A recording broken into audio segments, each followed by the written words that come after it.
My daughter took my villa and gave it to her husband's family, saying, "Now it's theirs. You're not allowed to come here." I smiled and nodded, hiding my anger. But when they came to move in, I prepared a surprise for them that they would never forget. They were shocked by what they saw. Betrayal turned into revenge, where justice struck from an unexpected direction, changing everything forever. Before we continue, please subscribe to the channel and let us know where you are listening in the comments. I slammed the car door and grabbed my weekend bag, already picturing the quiet hours ahead by the lake. 3 days of peace at my villa, exactly what I needed after another exhausting week managing the San Diego properties. The 2-hour drive from the city had been worth it just to see Lake Tahoe's crystal waters again. But something was wrong. 2 figures in white bathrobes stood on my private terrace, coffee mugs steaming in their hands. My daughter, Laura, leaned against the railing, her dark hair catching the afternoon sun. Behind her, a man I recognized as her husband, Ethan, shifted uncomfortably when he spotted me. "What the hell?" I muttered, my bag slipping from suddenly numb fingers. Laura straightened, her face hardening into an expression I'd never seen before. "Robert, you can't stay here," she called out, her voice sharp enough to cut glass. "Ethan and I are planning a romantic weekend." I blinked, certain I'd misheard. This was my villa. The deed had my name on it, bought with money I'd earned building half the commercial district in San Diego. Sarah and I had picked out every tile, every fixture, every piece of furniture. "But Laura, this is my villa," I started, my voice trailing off as the absurdity of having to state this obvious fact hit me. "I don't care," she said, setting her mug down with a sharp clink. "We were here first, and we're not leaving." Ethan mumbled something I couldn't catch, but Laura waved him off. "Honey, I drove 2 hours," I said, taking a tentative step toward the front door. "I just wanted to spend the weekend." "Get out of here and don't bother us." Laura's voice rose to a shout. "You're just in the way anyway." The words hit me like a physical blow. In the way? This was my property, my retreat, the place where Sarah and I had planned to grow old together, where I came to feel close to her memory. I stood there, bag at my feet, staring at my only child as she glared at me from the terrace of my own home. Ethan looked everywhere except at me, his face flushed red above his bathrobe collar. 28 years old, and Laura was ordering me off my own property like I was some unwanted stranger. The girl who used to climb into my lap for bedtime stories, who'd called me daddy until she turned 16, who'd sobbed in my arms at her mother's funeral. Sarah's voice whispered in my memory, "Be patient with her, Robert. She's still processing the grief. Give her time." 3 years. I'd given her 3 years of patience, of understanding, of bending over backward to accommodate her moods and demands. And this was what it had gotten me. "Fine," I heard myself say, the word tasting like ash. "Fine, I'll go." I bent to pick up my bag, my knees creaking. 62 years old, and my own daughter was treating me like dirt on her shoes. "Good," Laura called out. "Next time, call first." Next time, call first to use my own property. I walked back to my car on unsteady legs, each step feeling like a retreat from some battlefield I hadn't even known I was supposed to fight on. Behind me, I heard Laura's voice, softer now, talking to Ethan about their plans for dinner. The engine turned over with a smooth purr. German engineering, reliable as always, unlike family, apparently. I backed out of the driveway, my hands gripping the wheel so tightly my knuckles went white. In my rearview mirror, I caught a glimpse of Laura and Ethan settling back into their chairs on the terrace, already dismissing my existence. Monday evening found me in my study, nursing lukewarm coffee and the remnants of a solitary dinner. 3 days had crawled by since Friday's humiliation at the villa.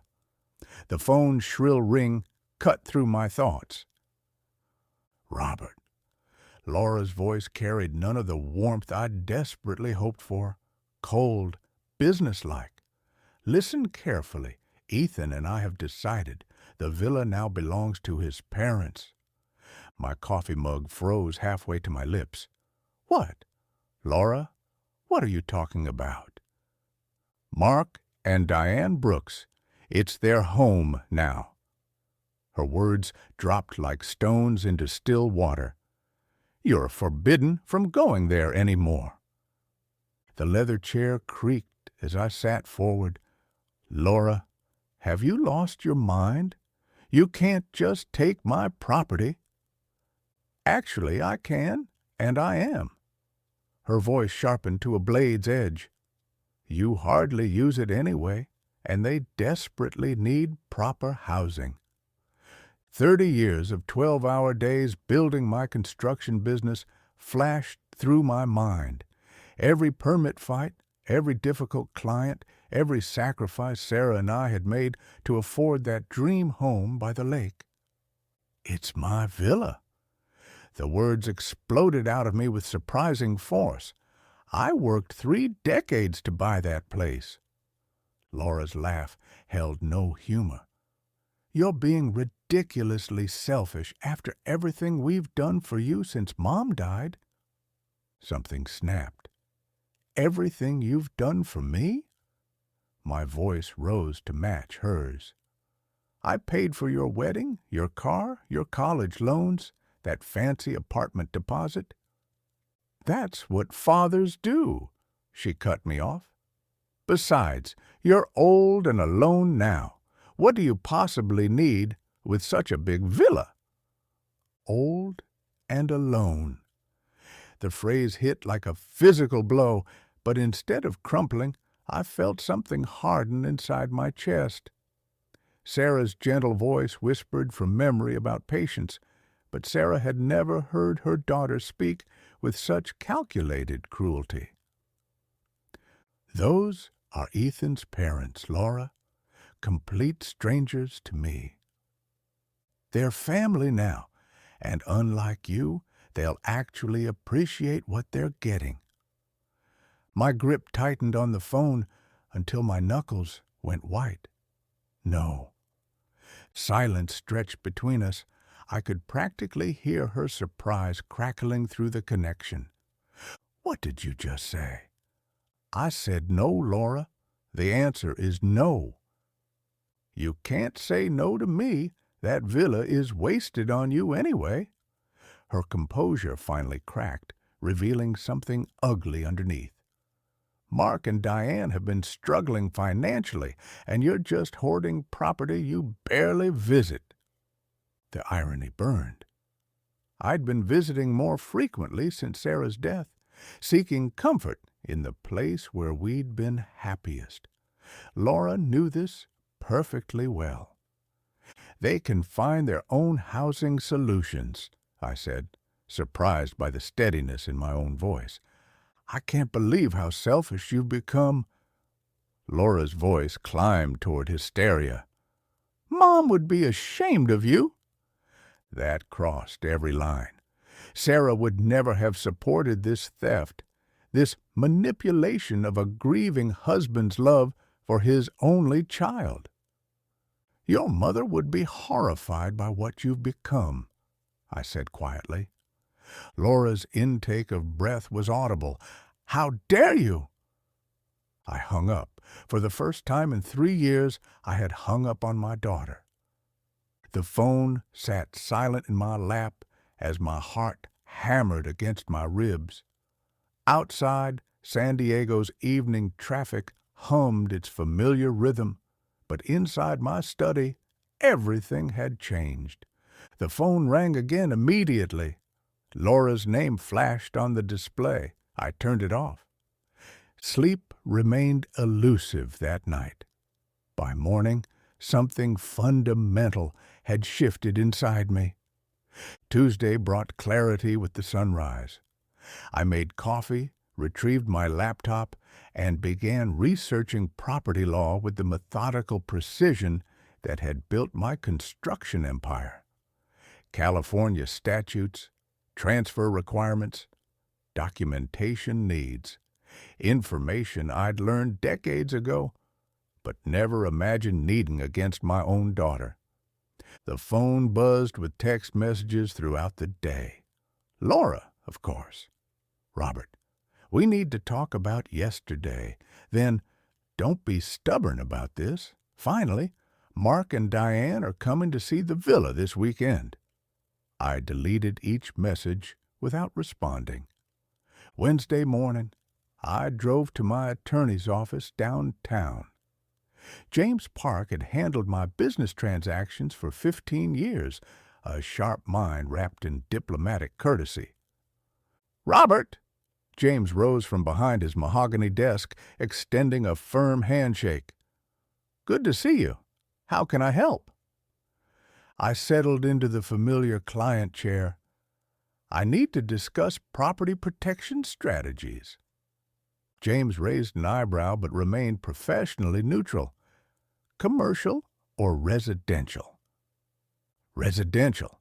The Lake Tahoe villa." I paused, choosing my words carefully.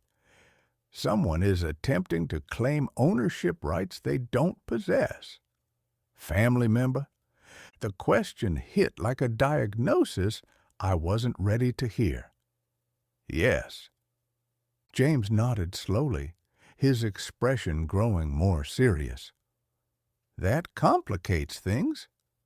Family disputes over property can get messy quickly. What are my options?" "Several." James pulled out a legal pad, his pen already moving. "First, we ensure your ownership documentation is ironclad. Second, we can establish additional protective measures. Trusts, LLC structures, whatever makes sense. How quickly? Depends on complexity. Basic documentation review a few days, more sophisticated protection 2 to 3 weeks. I thought about Laura's text message. Mark and Diane coming this weekend. I may not have that long. James set down his pen, studying my face with the intensity that made him excellent at reading clients. "Robert, is someone trying to force you off your own property?" When I nodded, James's professional demeanor hardened into something more personal. "Then we start immediately." The elevator descended toward the parking garage, each floor marking my distance from the life I'd known just days ago. At the lobby level, my reflection caught in the polished steel doors a man who looked older than his 62 years, but with something new in his eyes. Determination. My phone rang as I reached the car. Laura again. This time I answered. "Finally!" Her voice carried the sharp edge of someone accustomed to getting her way. "We need to resolve this childish nonsense." "The only nonsense," I said calmly, "is your belief that you can steal my property." "Steal? How dare you use that word with me?" "What would you call taking someone's home without permission?" Laura's pause lasted longer than usual. When she spoke again, her tone had shifted to something more calculated. "Robert, Mark, and Diane really are struggling financially. Diane lost her job last month, and Mark's pension barely covers their rent. A manipulation technique I recognized from her teenage years, appealed to sympathy when demands failed. That's unfortunate, but it doesn't give them rights to my villa. You could be generous. Show some family spirit. Like the family spirit you showed me Friday at the villa. Another pause. That was, we were surprised to see you there at my own property. You should have called first. The circular logic was dizzying. Laura, I'm not giving anyone my villa. That's final. Fine. Her voice cracked like a whip. But Mark and Diane are still coming to look at it this Saturday. They've already made travel arrangements. The line went dead. Saturday was 4 days away. How long had this been happening? When exactly had I stopped being Laura's father and become her personal bank account? The memories came flooding back with painful clarity. Laura's wedding 2 years ago. I'd written a check for $15,000 without even asking for a budget breakdown. Then Ethan's car troubles 8 months later. $25,000 for a brand new SUV. Laura's graduate school expenses had totaled nearly $40,000 over 2 years. I'd paid every bill without question. Each request had been larger than the last. Each expression of gratitude had been smaller. Each interaction had felt more transactional, less personal. I'd thought I was being a good father. Instead, I'd been training her to see me as a resource rather than a person. Sarah's advice about patience had been sound when Laura was genuinely grieving. But grief didn't last 3 years. Grief didn't plot to steal property from the person who'd provided endless financial support. This wasn't grief anymore. This was greed. I picked up Sarah's photograph from my desk, studying her familiar smile. She'd loved Laura deeply, but she'd also been the disciplinarian in our household. Sarah would never have tolerated this level of disrespect. "What would you want me to do?" I asked her image quietly. The answer came immediately in my own voice. "Stop being a victim." Sleep proved impossible. Instead of sheep, I found myself counting days. 6 days until Sunday, May 4th, Mark and Diane's moving day. In 30 years of project management, I'd learned that the client who reveals their timeline first usually loses the negotiation. Laura had made a crucial tactical error. She'd given me an exact deadline. This wasn't about emotion anymore. This was about strategy, and strategy was something I understood. Rule 1: never negotiate from desperation. Laura assumed I was desperate to preserve our relationship, which had been true for 3 years, but desperate men don't hang up on their daughters. Desperate men don't hire attorneys. Rule 2: information advantage wins deals. Laura had no idea about my conversation with James Park, no knowledge of the documentation review already underway. Rule 3: timing determines everything.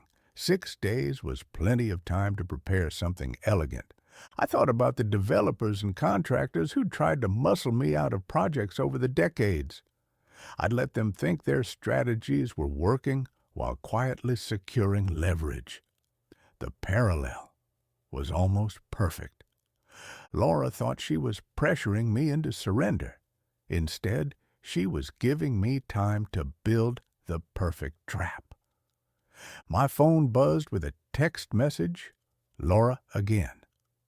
"Robert, Mark, and Diane found a moving company for Sunday. Please don't make this harder than it needs to be." The presumption was breathtaking. I deleted her message and set the phone aside. My mind was clicking through possibilities now, the same methodical process I'd used to turn a small contracting business into a multi-million-dollar enterprise. Resources, substantial financial assets, legal representation, 30 years of business relationships, and one crucial advantage Laura didn't know about: my neighbor Nathan's technical expertise.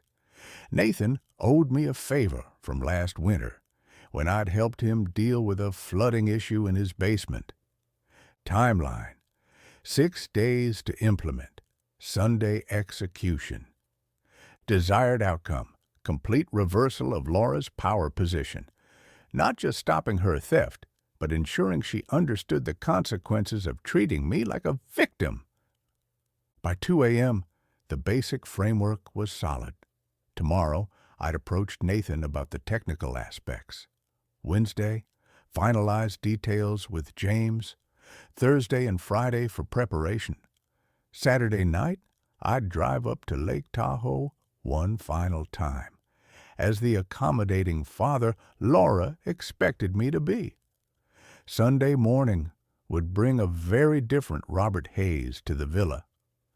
Tuesday morning, I woke at 7, feeling more energized than I had in months. I walked over to Nathan's house at exactly 9.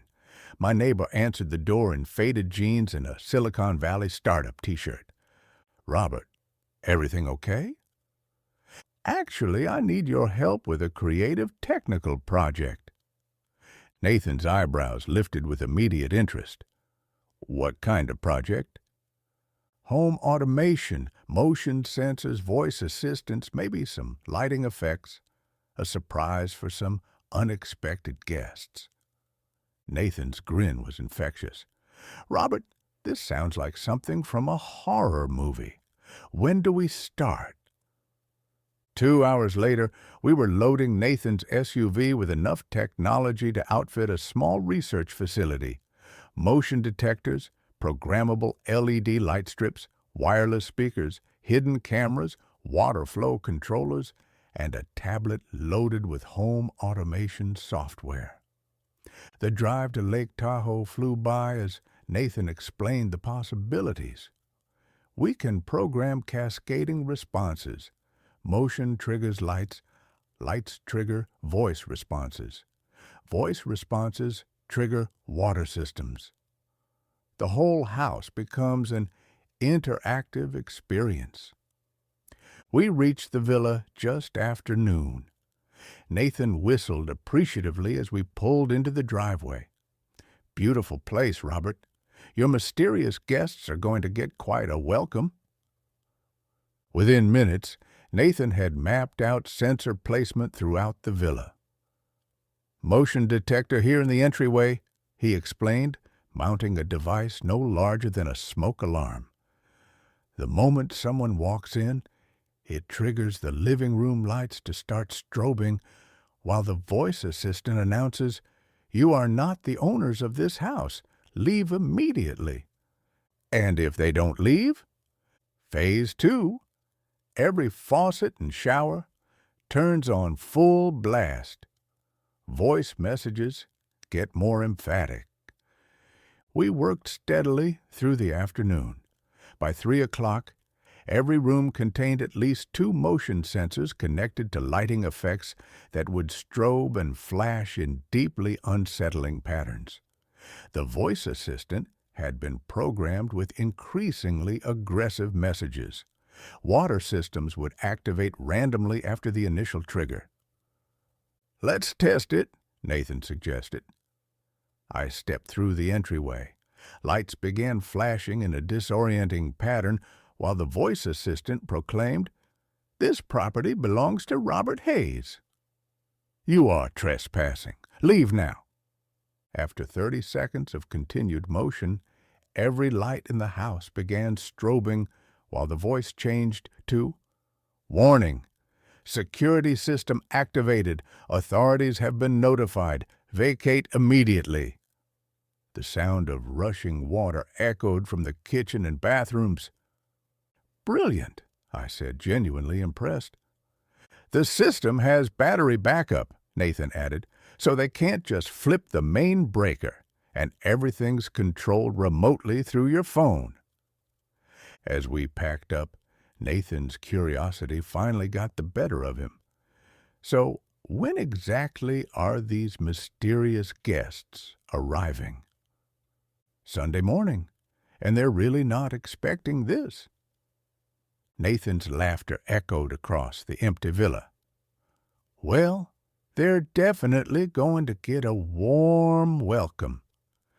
Wednesday morning, Nathan arrived with industrial batteries, compact projectors, and a speaker array. What if they try to shut off the main power? We installed backup power supplies hidden in the basement, enough juice to run everything for a week. Projectors went into the main rooms, programmed to cast moving shadows across walls and ceilings. Professional-grade speakers, barely larger than smoke detectors, were positioned throughout every room. The sound library included footsteps in empty hallways, whispered voices, creaking floorboards, wind blowing through closed windows. By noon, we'd transformed the peaceful villa into something that belonged in a psychological thriller. We crafted a professional-looking sign for the front door. Welcome to the house of the future. Enter at your own risk. We spent the afternoon testing. Motion in the entryway triggered lights, projections, audio, and water in perfect coordination. The villa erupted into controlled chaos. Strobe lights, ghostly shadows, eerie whispers, rushing water. The system would run continuously while motion was detected, with 30-second intervals if anyone tried to hide or stay still. This is honestly the most sophisticated home automation project I've ever worked on, Nathan said, packing his tools with reluctance. Your guests are going to get the surprise of their lives. Standing in the doorway, I surveyed our handiwork one final time. The villa looked exactly as it always had, peaceful, welcoming, serene. But beneath that familiar surface lay a technological web that would respond to unwelcome visitors with relentless intensity. Thank you, Nathan. This is absolutely perfect. Sunday, May 4th, the day Laura had chosen for her final victory. I positioned myself in my study at 2 o'clock sharp. 3 monitors glowed with camera feeds from the villa. The peaceful afternoon at Lake Tahoe looked deceptively serene. No hint of the technological web waiting beneath the villa's innocent facade. At 2:28 p.m., a dark blue minivan appeared on the approach road camera, right on schedule.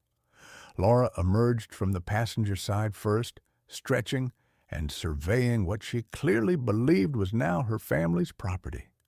Ethan climbed out from behind the wheel, helping his parents with their luggage. Mark and Diane Brooks moved with the eager anticipation of people who just received an unexpected gift. They gathered at the back of the minivan, unloading suitcases and boxes with the efficiency of a permanent relocation. Laura pointed toward the front entrance, speaking animatedly. Even through the camera, her body language radiated triumph. They approached my front door as a unified group, 4 people absolutely certain of their right to claim my property. Diane walked slightly ahead, ready to take charge of household arrangements. Then they reached the warning sign.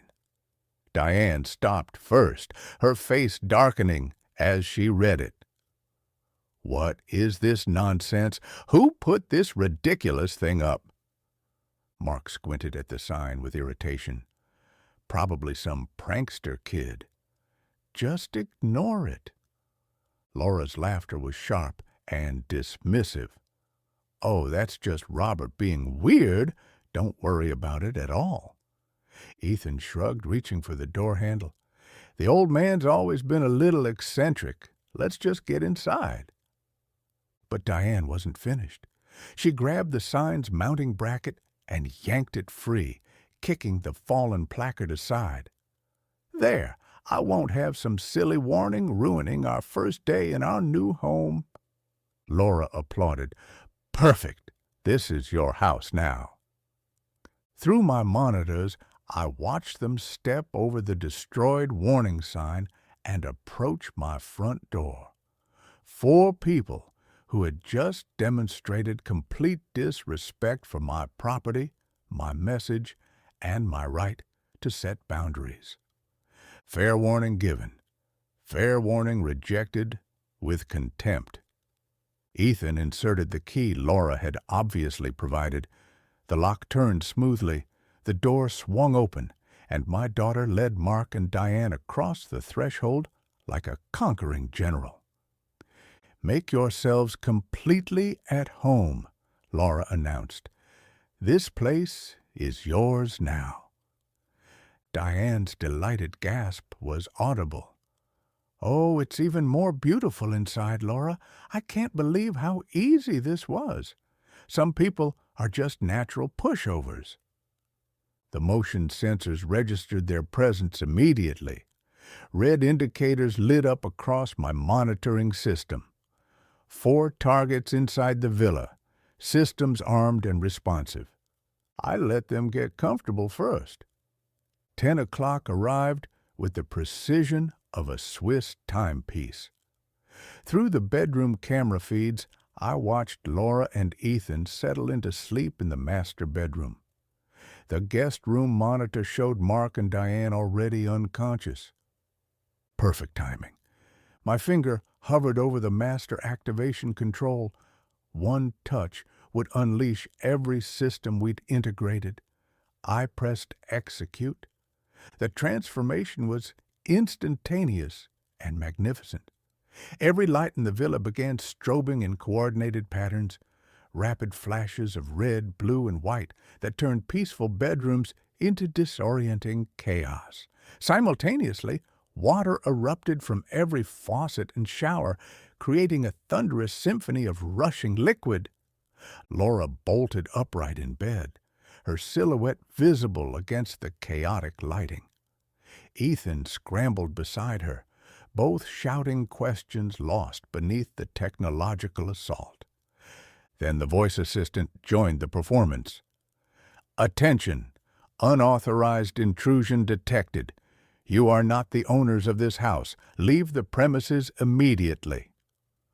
Through the guest room camera, I watched Mark and Diane stumble from their bed in terror. Diane's scream was clearly audible as dancing shadows began projecting across the walls, ghostly figures that seemed to gesture with supernatural purpose. "Mark, do something!" Diane's voice cracked with panic. "I don't understand what's happening," Mark replied, barely audible over the rushing water and strobing lights. The more they ran, the more aggressive the house became. Laura appeared in the hallway camera, hair disheveled, confident demeanor shattered. "This is impossible. Houses don't do this." Ethan stumbled behind her, trying to reach the main electrical panel.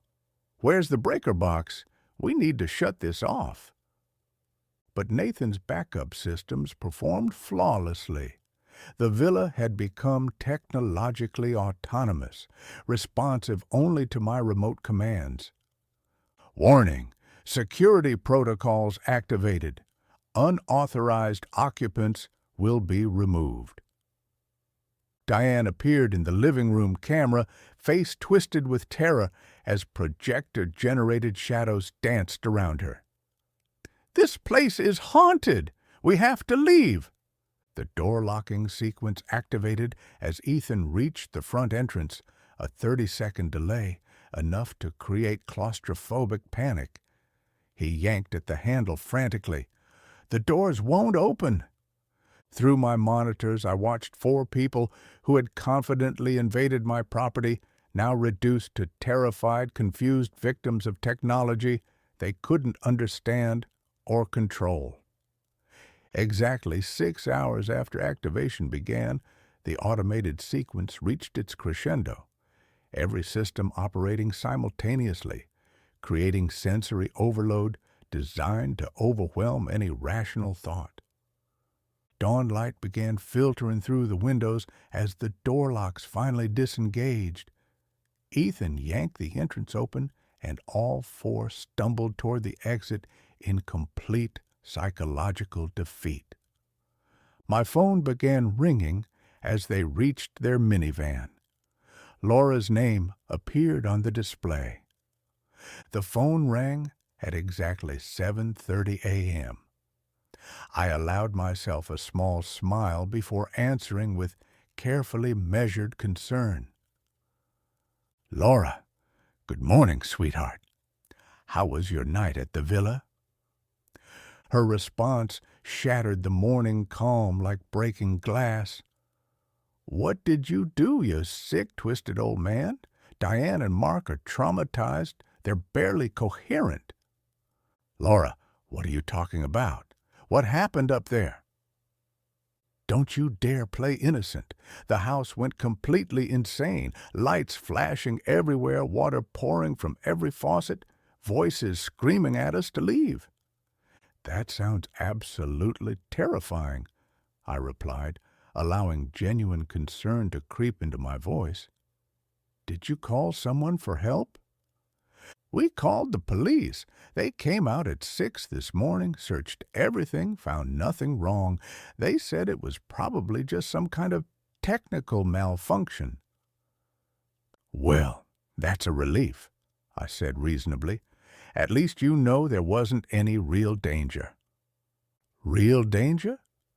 Laura's scream was so loud I had to hold the phone away from my ear. "We didn't sleep for 8 hours. Mark collapsed twice. Diane won't stop crying." "I'm so sorry you had such a frightening experience. These modern electronic systems can be very unpredictable." "Stop mocking us. This wasn't some random malfunction, and we both know it. Laura, I'm genuinely concerned about you. You sound extremely stressed." I paused, then added with perfectly calibrated innocence, "Maybe the house just doesn't like strangers staying there." The silence stretched for 10 seconds. When Laura spoke again, her voice had dropped to a dangerous whisper. "I know this was you. Somehow you orchestrated this whole nightmare." "Me?" I laughed gently. "Laura, I was here in San Diego all night. How could I possibly control systems at the villa from 200 miles away? You're some kind of tech genius now. Is that it?" "Sweetheart, I can barely operate my television remote. You know that." Laura's breathing grew ragged. "The police said everything appeared to be functioning normally when they arrived." "There you go. Must have been a power surge or something." "A power surge that lasted 8 hours, that created voices and moving shadows. Stress can cause hallucinations, you know." 4 people had the same hallucinations simultaneously? Group hysteria is a documented psychological phenomenon. Laura's strangled sob was clearly audible. "We're never coming back. Never. The villa is yours. We don't want anything to do with that cursed place." "That's probably wise," I agreed mildly. "Sometimes houses develop personalities, especially when they feel their boundaries have been violated." "You can't get away with this. Somehow we'll prove it was you." "Prove what exactly? That you experienced what the police determined was a technical malfunction?" Laura's silence stretched long enough that I wondered if the call had dropped. When she finally spoke, her voice carried the hollow quality of complete defeat. "I underestimated you." "You underestimated a lot of things, Laura. You got exactly what you asked for, a night in my villa. I hope the experience was educational." The line went dead. Tuesday morning brought confirmation of my strategic predictions. Through the villa's camera system, I watched Ethan's rental truck pull into the driveway at 10 sharp, loaded with locksmith equipment. Within 30 minutes, both men stood scratching their heads in obvious confusion. "These aren't regular locks, sir," the locksmith's voice carried clearly through the audio pickup. "They're integrated smart home systems, biometric scanners, wireless connectivity, backup power supplies." "Can't you just replace them anyway?" "Not without reprogramming the entire security network. That's way beyond my scope." Ethan stood alone in my villa's entryway after the locksmith drove away, shoulders sagging with the weight of tactical defeat. 8 o'clock that evening brought the sound of car doors slamming in my driveway. Through the window, I observed Laura and Ethan approaching my front door with aggressive posture. Laura's first knock rattled the doorframe. "Open up. We need to talk." I opened the door calmly. "Good evening. How was your day?" Cut the innocent act. Laura pushed past me into the entryway. "Ethan couldn't change the locks because you've turned the villa into some kind of high-tech fortress. Smart home security is becoming quite popular," I observed mildly. "Very effective against unauthorized access." Ethan stepped closer, trying to use his height for intimidation. "Either you stop this ridiculous game and give us the villa, or forget you have a daughter." "Is that supposed to be a threat or a promise?" "We'll find a way to prove your guilt in court. We'll sue you for harassment, for emotional distress, for everything." "Based on what evidence? A police report that found no illegal activity?" "You know what you did." Laura's voice cracked with frustration. "Prove that you experienced what the police determined was a technical malfunction." "Good luck with that." Ethan tried a different approach. "Look, Robert, be reasonable. You're old and alone. What do you really need with such a big villa?" "Interesting perspective from people who tried to steal my property without permission." Laura's control finally snapped. "Fine. You want to play hardball? You'll never see any grandchildren. When I have kids, they'll never know their grandfather existed. You'll die alone and forgotten just like Mom. The cruelty of invoking Sarah's memory should have wounded me. 3 years ago, it would have sent me into tearful apologies. Now it simply confirmed what I'd already concluded about my daughter's character." "The same way you forgot to ask permission before giving away my villa." "This isn't over." Laura's voice rose to a shriek. "We'll destroy you." "Are you quite finished?" "We're just getting started. You have no idea what we're capable of." "Actually, I have a very clear idea." Something in my tone made Ethan step backward. Laura hesitated, perhaps recognizing that her threats had achieved something she hadn't intended. "We're leaving," she announced, "but this conversation isn't over." "Actually," I replied, watching them retreat toward their car, "I think it is." I closed the door and walked back to my study, where Sarah's photograph waited on my desk. Tomorrow, I would make some phone calls. James Park first, then a few other professional contacts. Laura thought she understood warfare. She was about to learn the difference between tactics and strategy. Wednesday morning at 10 o'clock, I sat in Thomas Reed's conference room watching my daughter and her accomplices file through the door with aggressive confidence. Thomas, my notary for 15 years, had prepared everything according to my Tuesday night instructions. Legal documents lay spread across the polished table like evidence in a trial. Laura took the chair directly across from me, jaw set with determination. "All right, Robert. We're here to resolve this villa situation once and for all." Thomas cleared his throat with professional precision. "I no longer own the villa." The silence stretched for 10 seconds. Laura's face began changing color. "What exactly does that mean?" Ethan demanded. Thomas opened the top folder. Mr. Hayes transferred ownership of the Lake Tahoe property to the Second Chance Foundation for Homeless Assistance. The transfer was completed Monday morning and is completely legal. Laura's voice cracked like breaking glass. "That's impossible. You had no right." "I had every right to transfer property I owned," I said quietly. "Everything is legally documented and irreversible." Ethan's confident posture collapsed. "We had an agreement. Laura said the villa was ours." "Mr. Hayes can only transfer property he actually owns," Thomas replied. "The foundation owns the villa now." Laura shot to her feet. "You can't do this to us. We need that villa." "You tried to steal it," I observed. This seemed like a more appropriate solution.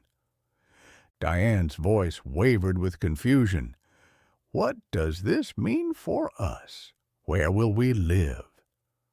"You'll have to make other arrangements, just as you expected me to do when you tried to evict me from my own property." Laura's hands trembled as she gripped the table edge. "This is just spite, pure revenge. This is justice, and it's permanent." Ethan's face had gone ashen.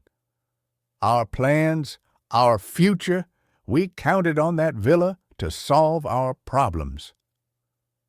"Perhaps you should have asked permission before making those plans." Thomas spread additional documents across the table. The charitable transfer includes a lifetime usage clause for Mr. Hayes as the donor. He retains full access to the property until his death. Laura's voice climbed toward hysteria. "You still get to use it." "Everything changes," I corrected. "You no longer have any claim to it ever." Diane began crying quietly. Mark patted her shoulder helplessly. Laura sank back into her chair, the fight draining from her face. "When did you do this?" "Monday morning, immediately after your technological experience." The timing hit her like a physical blow. Every threat, every cruel word spoken after the war was already lost. "You were always planning this." "I was always planning to protect my property from people who thought they could take it through manipulation and intimidation." Laura stared at the legal documents as though they might dissolve. "The charity thing, that's just a trick, right?" "The Second Chance Foundation is a legitimate charitable organization," Thomas answered. "The transfer is genuine and irrevocable." "So you win," Ethan said bitterly. "Is that what you wanted to hear?" "I wanted to hear nothing from any of you, but since you insisted on this conflict, yes, I win." Laura stood on unsteady legs, her confident aggression replaced by hollow defeat. "Come on, there's nothing left to discuss." As they filed toward the door, I called out one final observation. "Laura?" She turned back, her face a mask of exhaustion and rage. "Next time you try to manipulate someone, remember that business experience beats emotional terrorism. Every time." The door closed behind them with a soft click. Thomas and I sat in comfortable silence. "Masterfully planned, Robert," he said finally. 30 years of construction contracts taught me to always have an exit strategy. I gathered my copies of the documents and walked toward the door. Time to drive up to Lake Tahoe and enjoy my villa in complete peace. Thursday morning brought the first sunrise in 3 years that I could watch without fear, anger, or defensive calculation. I drove to Lake Tahoe through California's spring landscape, feeling simple contentment. The villa welcomed me with the silence of a house that belonged once again entirely to its rightful occupant. My first task was restoration. Nathan's cameras came down easily, motion sensors and projectors packed into boxes for return. Within 2 hours, the villa had returned to its natural state, just a house by a lake owned by a charitable foundation, occupied by a man who no longer needed to protect himself from his own family. I made coffee, then carried my mug to the terrace where Sarah and I had shared countless peaceful mornings. The lake stretched before me, its surface reflecting the late morning sun in patterns that seemed to dance with possibility rather than threat. For the first time since my wife's death, I sat completely still. The transformation felt almost mystical in its completeness. 3 years ago, I'd been a broken widower who confused love with surrender, kindness with weakness, family loyalty with accepting abuse. Kindness without self-respect isn't kindness, I said aloud to the empty terrace. It's just weakness disguised as virtue. The mountain peaks surrounding the lake seemed to nod agreement. My phone had remained silent for 24 hours. No frantic calls from Laura, no threats from Ethan, no desperate attempts to find loopholes in the charitable transfer. They'd finally understood what I discovered in Thomas's office. The war was over, and they had lost completely. But more important than their defeat was my recovery. The grieving widower who had mistaken exploitation for love was gone. In his place sat a man who remembered his own worth, who understood that genuine kindness required strength, not weakness. Sarah would have been proud, not of the revenge, perhaps, but of the self-respect, of the man who had rediscovered that protecting himself was an act of love. Love for her memory, love for his own dignity, love for the possibility that relationships built on mutual respect might still exist somewhere in his future. The afternoon sun warmed my face as I finished my coffee and considered the strange mathematics of family. Laura had calculated that emotional manipulation plus financial pressure would equal permanent access to my assets. She'd never considered that trauma plus time plus strategic thinking might equal a father who finally learned to protect himself. Lake Tahoe's eternal calm reflected a truth I was finally ready to accept. Some battles end not with reconciliation, but with the understanding that peace requires distance. Some love expresses itself through boundaries rather than surrender. For the first time in 3 years, I felt like myself again. If you like this story, please like this video, subscribe to the channel, and share your impressions of this story in the comments. To listen to the next story, click on the box on the left. Thank you for watching.